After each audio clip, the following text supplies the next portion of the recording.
Dahulu kala, ketika Jepang masih muda, di sana tinggal, di sebuah desa kecil, seorang pria dengan nama Hisashi. Dia baik dan muda, tetapi hidup tidak adil baginya dan karena itu dia sangat miskin. Dia harus bekerja keras untuk hidupnya selama berhari-hari ketika matahari bersinar dengan baik. Tetapi ketika musim dingin tiba, ia akan menemukan sangat sedikit pekerjaan dan kadang-kadang akan sangat kelaparan. Suatu hari ketika dia keluar, berjalan dalam angin dingin, dia melihat seekor burung bangau tergeletak di salju. Apa itu? Oh, seekor bangau. Hari ini sepertinya aku beruntung. Aku bisa membuat sup dari bangau. Yaw! Tapi ketika dia melihat lebih dekat, dia melihat betapa indahnya bangau itu. Dan hatinya terangkat oleh keindahannya. Aku tidak bisa memasak bangau ini. Terlihat sangat cantik. Oh, apa itu? Sayapnya terluka. Apa yang bisa kulakukan? Dan dari tasnya, dia mengeluarkan balsam untuk menyembuhkan bangau itu. Balsam itu terbuat dari banyak ramuan khusus di negeri itu. Ini dia bangau kecil. Mari kita perbaiki sayapmu. Oh, jangan bergerak. Ini mungkin sedikit sakit, tapi kau akan segera sembuh. Dan seperti yang dia katakan, bangau segera mulai mengepakkan sayapnya. Dia tidak merasakan sakit lagi dan sekarang memandang penyelamatnya. Hisashi tersenyum dan bangau itu mengepakkan kedua sayapnya lalu terbang menjauh. Ya, kurasa hari ini aku akan kelaparan juga. Sekarang mari kita pulang. Malam itu, ketika Hisashi tertidur lelap, angin di luar semakin kencang dan kencang. Setelah beberapa saat, dia terbangun oleh suara ketukan. Apa? Itu pasti angin. Tapi ketukan itu terus berlanjut dan mulai semakin keras. Hisashi sekarang merasa khawatir. Suara ini tidak terdengar seperti angin sama sekali. Bagaimana jika itu pencuri? Aku harus pergi dan memeriksanya. Siapa di sana? Aku bertanya namamu. Baik, mari kita buka saja pintunya. Dan ketika dia membuka pintu, dia terkejut melihat seorang wanita cantik berdiri di luar di udara yang sangat dingin. Dia membawa tas besar yang diletakkan di sampingnya. Oh tidak, apa kau baik-baik saja? Ayo segera masuk, cepat. Wanita itu tidak bersuara dan jatuh ke pelukan Hisashi dengan lemah. Ya ampun, tubuhnya sedingin es. Dia pasti sangat lemah. Aku akan membawanya tas itu nanti. Lalu Hisashi membawa wanita itu ke kamarnya dan menempatkannya ke tempat tidurnya yang hangat. Ini dia, sekarang kau akan hangat. Lapar dan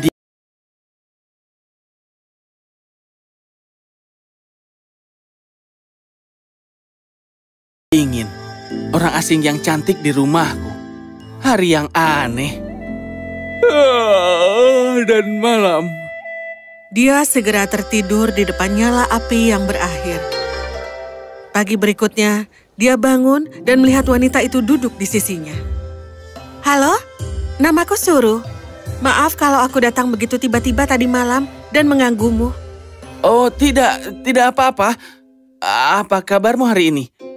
Apakah kau cukup hangat dalam tidurmu? Aku baik-baik saja dan tidurku juga sangat baik semalam. Terima kasih. Tapi katakan padaku, dari mana asalmu? Aku tidak punya rumah. Aku berkeliaran dalam kedinginan ketika aku melihat rumahmu. Aku tidak punya tempat tinggal. Ya, mengapa kau tidak tinggal di sini sampai kau tahu kemana kau harus pergi? Dan juga aku harap aku bisa memberimu sesuatu untuk dimakan, tapi seperti yang kau lihat... Oh, itu tidak jadi masalah. Tas yang aku bawa semalam itu penuh dengan beras. Di mana itu? Aku menyimpannya di sana, di sudut. Suru mengambil beras dan segera membuat sepanci nasi panas untuk mereka berdua. Hisashi belum makan selama berhari-hari dengan benar dan dengan demikian menjatuhkan seluruh mangkuk ke bawah. Itu enak sekali. Sekarang apakah aku boleh tinggal di sini? Tentu saja. Lalu selama beberapa hari, keduanya hidup cukup bahagia bersama. Dan ketika mereka saling mengenal, Hisashi segera jatuh cinta pada Suru. Tapi, apa yang bisa aku lakukan? Dia tidak akan mau menikah dengan orang sepertiku. Tapi, tidak ada salahnya bertanya. Suru, ada sesuatu yang ingin aku tanyakan padamu. Maukah dirimu menikah dengan pria sepertiku? Iya. Maksudku, aku tahu aku miskin dan semuanya kecuali... Tunggu, apa? Apakah kau baru saja bilang iya? Iya. Aku telah melihat betapa baik dan lembutnya dirimu, dan aku ingin menikah denganmu. Dan sejak saat itu, Suru dan Hisashi hidup bersama sebagai suami dan istri. Musim dingin segera berlalu, dan dengan itu, begitu pula karung beras Suru. Hisashi mulai bekerja lagi, tetapi dia masih mendapat gaji yang sangat sedikit. Dia sangat sedih. Sayangku, kau tidak perlu khawatir. Aku akan memberimu kain yang indah untuk dijual di pasar. Tapi, dari mana aku bisa mendapatkan kain ini? Aku akan membuatnya, tapi aku butuh waktu 5 hari untuk membuat itu. Aku akan mengunci diri di kamar dan menenun kain untukmu. Tetapi kau harus berjanji kepadaku untuk tidak pernah masuk ke sana. Aku akan keluar dari kamar begitu aku selesai. Hisashi merasa sangat bingung, tetapi dia setuju dengan Suru. Maka hari itu, Suru masuk ke kamar dan mengurung diri selama 5 hari. Hisashi tidak tahu apa yang harus dilakukan, tetapi dia menunggu dengan sabar untuk istrinya. Pada hari terakhir, Suru keluar dari kamar dan di tangannya ada selembar kain yang sangat indah. Di sana ada bunga dan burung yang disulam dan tampak cocok untuk seorang ratu. Itu terlihat sangat indah. Bagaimana kau melakukannya, cintaku? Shh, ini sebuah rahasia. Sekarang pergilah dan jualah ini.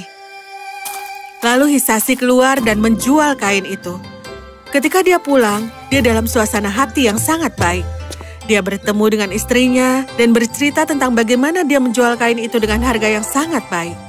Itu bagus sekali. Dengan uang ini, aku akan memasakkan kau sesuatu yang sangat lezat. Itu terjadi selama beberapa waktu. Suru akan mengunci diri di kamar selama 5 hari, dan Hisashi akan menunggu dengan sabar untuknya. Tetapi setiap kali dia keluar dari ruangan, dia terlihat lebih lelah daripada yang terakhir kali. Suatu hari, seorang teman Hisashi dari kota datang mengunjunginya. Mereka saling menyapa dan bertanya tentang kehidupan masing-masing.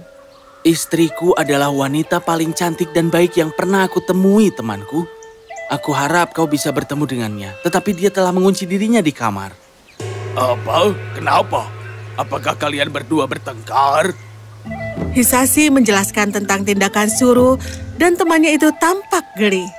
Itu aneh. Kau adalah suaminya, namun kau bahkan tidak tahu mengapa dia melakukan itu. Bahkan orang asing yang tidak ingin kau ketahui. Ya, aku harus pergi sekarang. Berikan salamku untuk istri rahasiamu. Sampai jumpa. Hisashi sangat khawatir ketika dia mendengar beberapa kata terakhir dari temannya itu. Memang benar bahwa dia tidak pernah benar-benar bertanya kepada istrinya apa yang dia lakukan di kamar itu.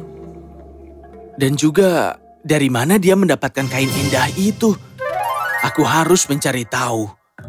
Jadi kali ini, dia memutuskan untuk mengintip ke dalam ruangan. Suru telah mempercayai suaminya, dan karenanya tidak pernah mengunci pintu lagi. Lalu ketika Hisashi membuka pintu, dia terkejut melihatnya. Bukan istrinya yang cantik, tetapi bangau yang dia selamatkan beberapa bulan yang lalu. Makhluk malang itu mencabut bulu-bulu putih salju yang indah untuk membuat kain yang indah. Kau?